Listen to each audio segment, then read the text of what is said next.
The second month of 2025 was a phenomenal month for Avatar, as not only did we get 3 new art images, completely new, but we also learned about a new RDA vessel called Factory Ship, and we were introduced to Peylak, the leader of the Wind Trader. On top of all this, we also got the release of the Avatar bundle in Fortnite, which was much better than I expected. Avatar Theory here, hope you're doing well and having a fantastic day, and welcome to the second episode of Pandora Plus, a monthly show which releases on the last Friday of every month, recapping the news of Avatar from that specific month. If you missed episode 1, check in the description below, and if you've been following all my videos and keeping up to date, then do keep in mind that most of what will be discussed in this video will be repeated because, as mentioned, this will be a recap of the month's news on Avatar: Fire and Ash. Firstly, let's look at what was revealed by Empire Magazine. The April issue of Empire Magazine had Mission Impossible front and center,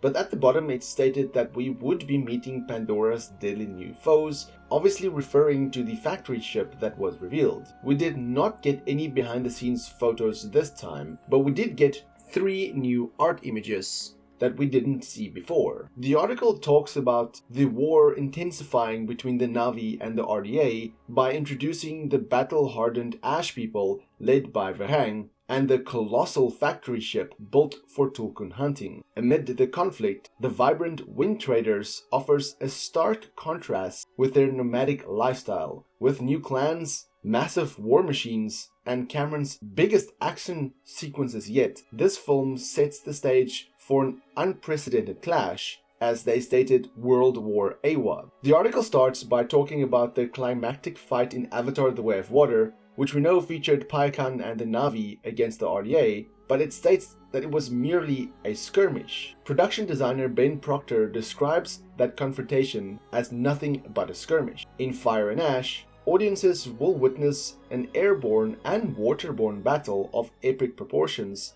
as the Pandoran forces and the RDA collide in a dynamic and unforgiving environment. They described it as Ben Proctor focusing on human technology, whereas Dylan Cole will bring Pandora and Na'vi to life. As Cole describes it, quote, "Ben is Earth and I'm Pandora," end quote. Each new film opens previously unseen doors, revealing hidden corners of the moon of Pandora. One of these new revelations is the Mangquan clan, known as the Ashland. This Na'vi tribe has endured great devastation, stating, quote, "They used to live similarly to the Metkayina from Avatar 1. This is us now. It made us stronger and harder, forged by fire," end quote, as Cole explains it. The Ashland, led by Vahang, is played by Una Chaplin. We've seen this beast in concept art before, this terrifying multi-winged flying creature, but we now know it's called a night wraith. Behind the scenes, the team jokingly refers to the creature as Ashley, but Cole prefers another nickname, Freddy 40 Fingers, like a mob boss. Additionally, the Ash people have a keen fascination with human technology, making them a formidable force on Pandora. Going on to the RDA, following their humiliating defeat in The Way of Water, they are determined to return with overwhelming force. Ben Proctor stated, quote, "James Cameron early on told us that go big or go home is the RDA's internal motto," end quote. The RDA's new war machine is a colossal factory ship, far larger than the Sea Dragon, stating, quote, "They built a monstrous machine that is twice the length of a Sea Dragon and 2.5 times as tall. It's essentially a moving oil platform designed to capture and process the Tulkun on an industrial scale. To the RDA, they're nothing more than a big fat ball of money swimming through the ocean," end quote. This floating industrial fortress is at the heart of the RDA's renewed effort to dominate Pandora's oceans. Ben Proctor states, quote, "Coming out of these vehicles is an army. At the end of Avatar 3, we're going to see conflict on a scale unlike anything before," end quote. As previously stated, they're describing it as World War Awa, which is quite an interesting term to use. Additionally, they also spoke about the Wind Traders, that's now confirmed to be the Tlalim clan. It is confirmed that, contrary to online speculation, David Thewlis is not playing a member of the Ash clan, but rather Peylak, the chieftain of the Wind Traders. Costume designer Deborah Scott describes the Wind Traders as happy, upbeat, colorful, as they fly all over Pandora, stating that when they arrive, everybody's excited. Essentially, it's like the circus is in town. Peylak has a unique, eye-catching design that reflects the Wind Traders' high-altitude lifestyle. Scott notes that while the costumes appear digitally in the final cut, they were handcrafted for performance capture scenes before being recreated virtually. As Avatar: Fire and Ash unfolds, Pandora's future hangs in the balance, with the Na'vi facing their greatest challenges yet. The emergence of two new clans, the rise of industrial war machines, and the ever-growing conflict set the stage for an epic showdown. With James Cameron pushing the boundaries of storytelling spectacle, this chapter promises to be a breathtaking and emotional turning point in the Avatar saga, one that will redefine the battle for Pandora.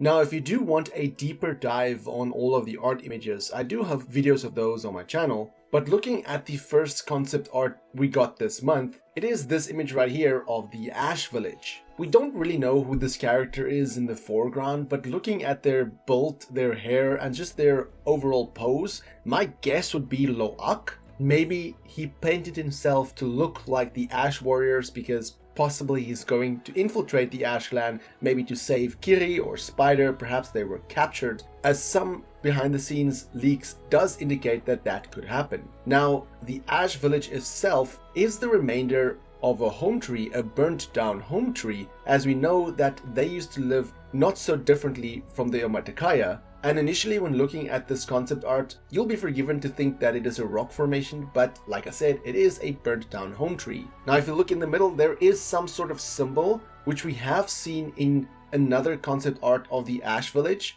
And if you look at the art book of the first Avatar movie, you will notice that the Metkayina also had some sort of symbol, some sort of totem for the forest for the Metkayina tribe, which indicates that this is obviously the symbol for the Ash clan. Since their home was destroyed many years ago by a volcanic eruption, nothing is seemingly growing here. No greenery, no life, not even any sign of water. Which does make me question, where do they get their food from, as there are no animals to hunt, nor any plants, fruit, or anything like that. So it'll be interesting to see how the Ash Clan or Mangkwang have been surviving over the years. Looking at the next art concept, my favorite one that was revealed this month, it is the picture of the factory ship. And it is quite gigantic. I mean, just looking at the scale next to the sea dragons, you can clearly see that it is just towering the other ships in comparison. There is a few things to note from this, and of course the big thing is the dragon assault ship that's sitting on top of the factory ship. And not only that, there's actually 3 others in the background. So this is going to be quite a difficult battle for Jake in the 3rd movie. I mean, they did say the RDA is going to go big or go home this time, and they were not kidding. Because, I mean, you saw the massive battle in Avatar: The Way of Water with 1 sea dragon, and there's 5 of them in this image. Now, interestingly enough, we actually got a glimpse of the factory ship quite a while ago in Avatar: The Way of Water Visual Dictionary, where we got the concept art for Bridgehead. And right there in the middle was a massive ship with red on the side, and that is actually the factory ship that was docked at Bridgehead. So we have more or less an idea of not only the size, but also the color and the shape of this vessel, at least from the top. Now, we don't really know if this vessel has any defense capabilities, as I couldn't really spot any weapons or any mounted cannons or guns on top of it in the concept art, but I am excited to see this on screen nonetheless. The final art piece that was revealed was one of Peylak, chieftain of the Wind Traders, and we now officially know that the Wind Traders is called the Tlalim clan. Interestingly, in one of the behind the scenes documents in the collector's edition of Avatar: The Way of Water, there was an image of James Cameron showcasing one of the weapons of the RDA, and behind him you could actually see written in white saying Tlalim Traders. So we actually knew for quite a while that they were going to be called the Tlalim clan, but it wasn't made official just yet. Now, going back to the image of Peylak, played by David Thewlis, you can see that their shape, their posture is very much like the Metkayina. Since they travel a lot, I can imagine that they're built to move around easily. Then you can see he has a lot of beads in his hair, very colorful robe, and beautifully designed materials. But interestingly, we already knew about one member of the Wind Traders, and that was from the video game Avatar: Frontiers of Pandora. The lady who does the weekly rotating store, Kukulope, is in fact a member of the Wind Traders clan, and if you look at her outfit, it is very similar to that of Peylak. And we know they travel with these big jellyfish-like structures pulled by wind rays, so it'll be interesting to see this clan in combat if they are going to participate in any battles at all. Now, as another month went by, it seemed that more bad news was heading Ubisoft's way, as not only did their share price decline even more, but it just seems like more job layoffs is happening in the company. And unfortunately, since the last time I spoke about Ubisoft, we still have yet to hear anything related to Frontiers of Pandora. With the weekly store rotation constantly being broken, for example, the quests not activating and the selections of items only being 2 to choose from instead of 3, it is somewhat concerning what the future of this game holds. The social media accounts is still active, posting not only clips from the game but competitions and interacting with fans. And I know, of course, Ubisoft is focused on their upcoming massive launch, that being Assassin's Creed Shadows, so understandable that their focus isn't exactly on updating Frontiers of Pandora nor bringing out new content. So the future for this game is uncertain at this point. Hopefully towards the release of Avatar Fire and Ash we will get some updates of this game, maybe even a DLC, but time will tell on that one. Now, one of the bigger gaming and Avatar related news to drop this month was the much rumored and leaked Fortnite x Avatar collaboration, which finally released, and the bundle will set you back 3,400 V-Bucks. Now, the bundle itself is quite impressive in my opinion, as it consists of 11 different items. It has a Jake and Neytiri skin, a Jake and Neytiri Lego variation, an Ikran mount or glider, not exactly a mount, but it's a glider, and you get 2 variations. You have an emote, you have an Ikran backpack accessory, you have a wood sprite backpack accessory, Jake's axe, Neytiri's knife, and then you also have a loading screen or a wallpaper which acts as a loading screen. Now, the Jake and Neytiri skin variations is that of the Way of Water, and overall it's been received very positively from the community, and the animations itself and the detail on these skins is very impressive. Fortnite, of course, has a very cartoonish look to it, so you won't have the detail and visual fidelity of, say, Frontiers of Pandora. But honestly, in my opinion, if they released a game where the characters looks like this and the animation is as detailed as in Fortnite, I would certainly play that game. Of course, the big question is, are we going to see more Avatar bundles in the future? And I think we might. Usually with Fortnite, they release 1 or 2 skin bundles to see how it is received by the community, and then later on they will add more. They did that with Spider-Man, most Marvel characters, they did that with Star Wars, DC, a lot of TV series. They will release, for example, Boba Fett and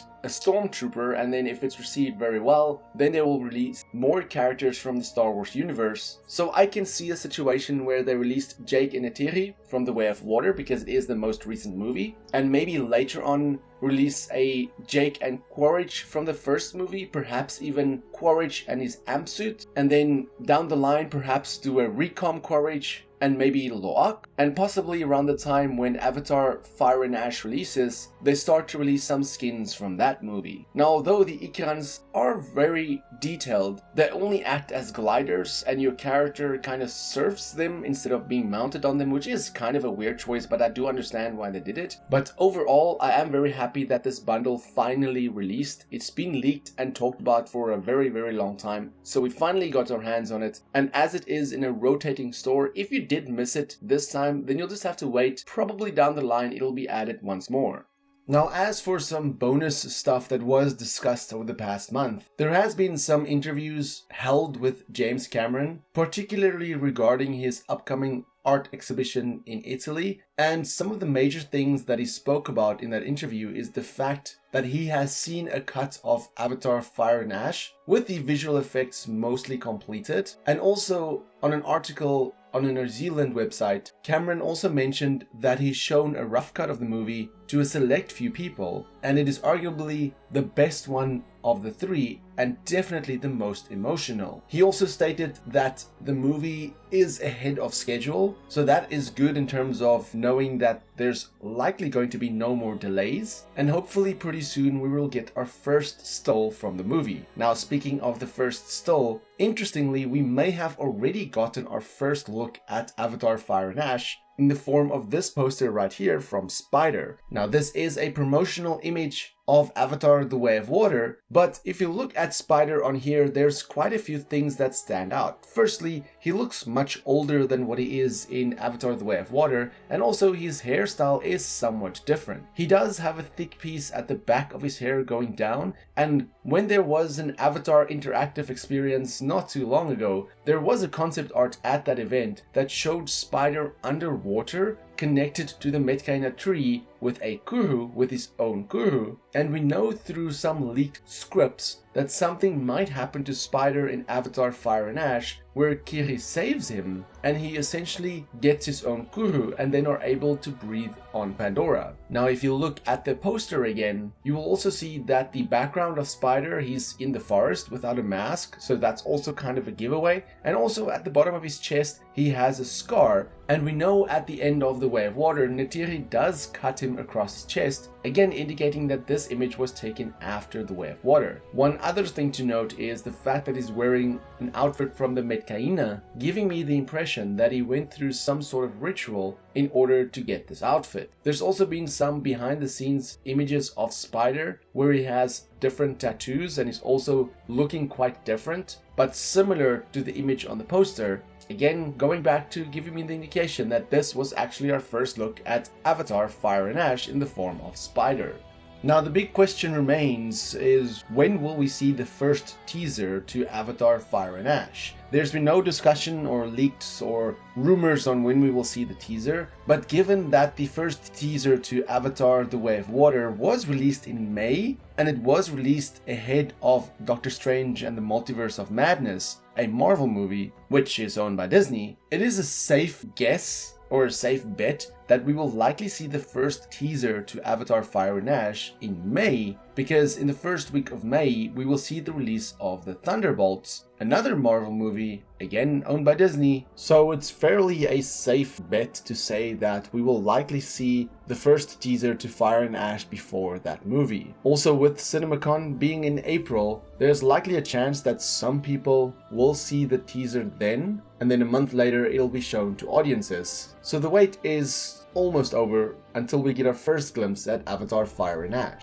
So, as I wrap up episode 2 of Pandora Plus, it is definitely clear that the marketing for Fire and Ash will begin very soon. We already got the Fortnite collaboration, which I'm certain won't be the last, and Nick DeSemlian, the writer of the articles in Empire's Path to Pandora series, mentioned that he had wrapped up another monumental interview for Empire's Path to Pandora series, which will be in a future episode. As mentioned, with CinemaCon around the corner, the teaser is sure to show at that event, and by that time, we will know a lot more about the third movie. It is unfortunate that Frontiers of Pandora seems to be quiet, and its support may even come to an end soon, but that is just speculation, and I hope Ubisoft will surprise us with a massive update and maybe even one more DLC, but that's of course just wishful thinking. I just want to thank everybody for the immense support on the Pandora Plus episodes, and like I said at the beginning of this episode, these videos will drop